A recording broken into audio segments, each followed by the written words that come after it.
had Talia. Yeah, that's really the question. I think it's looking like a decent at these minions in the mid lane. Does have some support of Clid. As Mickey will land yet another one. And yeah, it's threaded volley not necessarily working for BDD. Seismic shove lands though, and he's down to 200 now. Lands that one as the heal comes out. Pretty insane.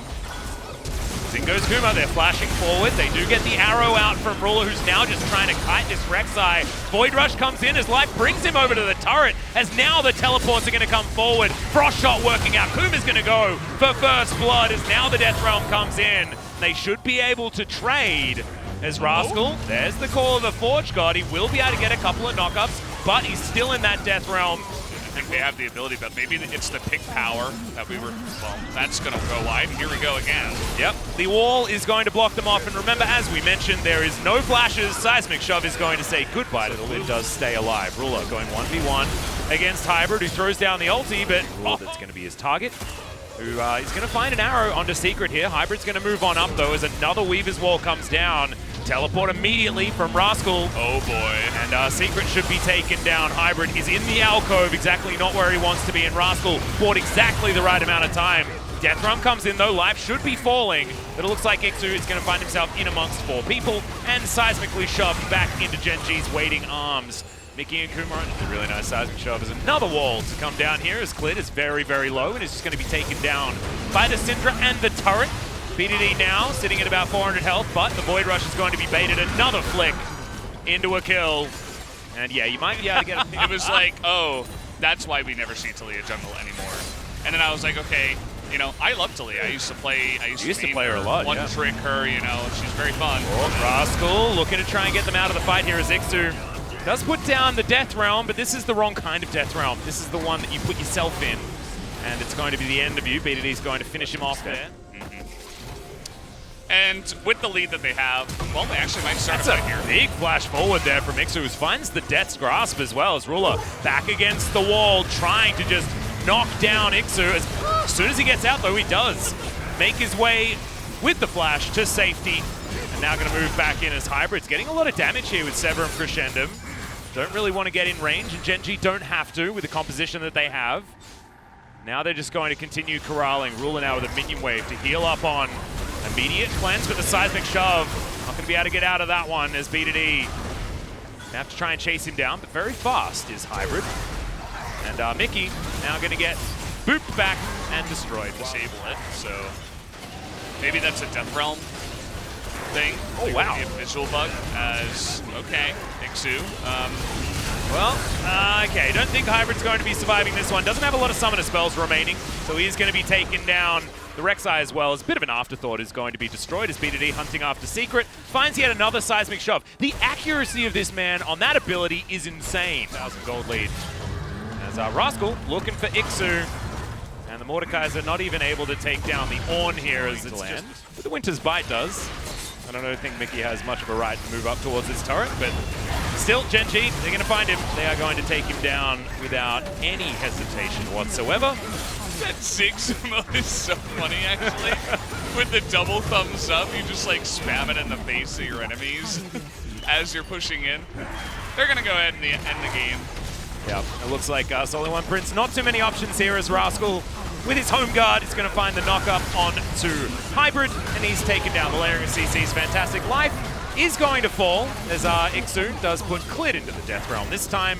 And Gen.G decide that they're going to hold off on killing the Nexus because they want to pad their stats. And Ruler says thank you very much for the double kill, as finally he's going to put some arrows into the Nexus and win the game. Gen.G, a very comfortable Game 1 win, is still with us after spring. As, yeah, I mean, that graph, that shows a game.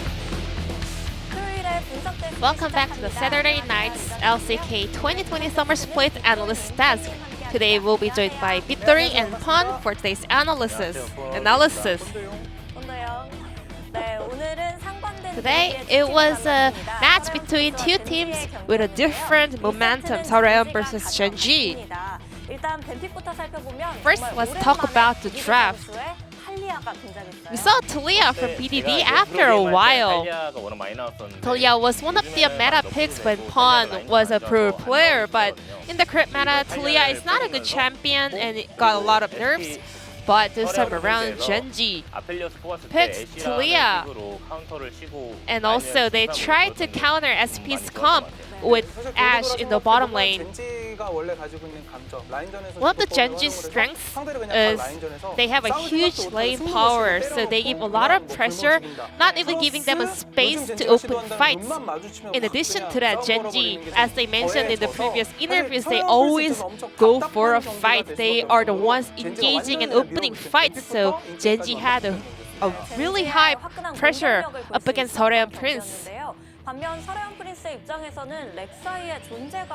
Also, Seoreon had a lot of hard time, especially because Rek'Sai didn't have a lot of power all throughout the game. Based on the Gen.G's comp, a very invade-oriented comp, well, Rek'Sai was not having a lot of space to farm in the jungle. Gen.G players, they had so much vision around the map. They played like they're watching the Rek'Sai's pro view. They always had the information where he is. Rek'Sai is really powerful when he can pull off a flash gank, but with all the early wards and also the vision help from Ashe, well, Rek'Sai was not able to do his secret sneaky early game ganks. So as Ashe hit level 2 first, he found Rek'Sai with the hawk shot when he was at the blue buff, so Cleed can just simply go walk into the enemy jungle and have the Raptor camp. And then Rek'Sai kind of knew it, so he had to walk all the way around to the Golem's camp. And then another, with that bloom, Cleed found Rek'Sai around the Golem camp. So Kuma had to clear out the Raptor camp. Because he got exposed too much by the Gen.G players, he once again had to have a long roam up to the top side and get the Scuttle Prep, but this one again was captured by Ashe. A lot of people might think that Rek'Sai has to pull off an early game gank, but there was no way for him because he got all the information to the side of Gen.G. Even though Rek'Sai did his best, he didn't have a lot of options to make an early game setup. Just like we said earlier, Gen.G was utilizing their vision lead. This game looked really unfair for Seoreon Prince because before this dragon fight, Gen.G already had all their vision in the map. They had a lot of options. They can go for the Drake or they can go for a pick in the bottom lane, or rather, also in the top side. Seoreon Prince players, they're trying to have a lot of vision in the bottom lane, preparing for the dragon, but Gen.G was one step earlier than them. And also, the 11-minute dragon fight was very similar like this as well because Seoreon didn't have any vision around dragon. They couldn't go for the fight or even compete for it. But Gen.G was really greedy. You know, they had the dragon, but at the same time, they were keep giving the pressure onto the Seoreon that they will be going in for kills in addition to the neutral objectives. With the comp power and the vision lead, Gen.G was able to get a very clean victory in game number 1. Then let's check out who will be the player of the game from Gen.G.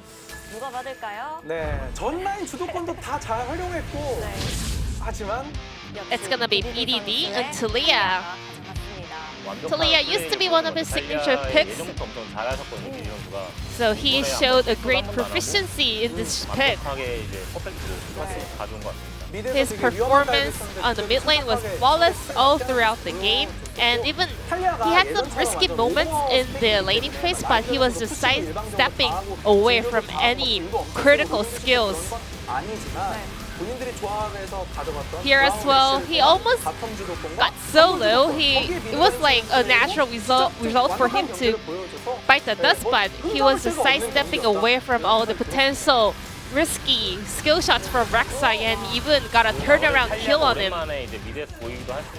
It's been a while we've seen Talia in the mid lane, so the way he kind of pulled off his ultimates was very unexpectable for the Sorean Prince players. Victory was the one on the swing votes, but except that, Talia picked up 11 votes. So that was a Game 1 victory on the side of Gen.G.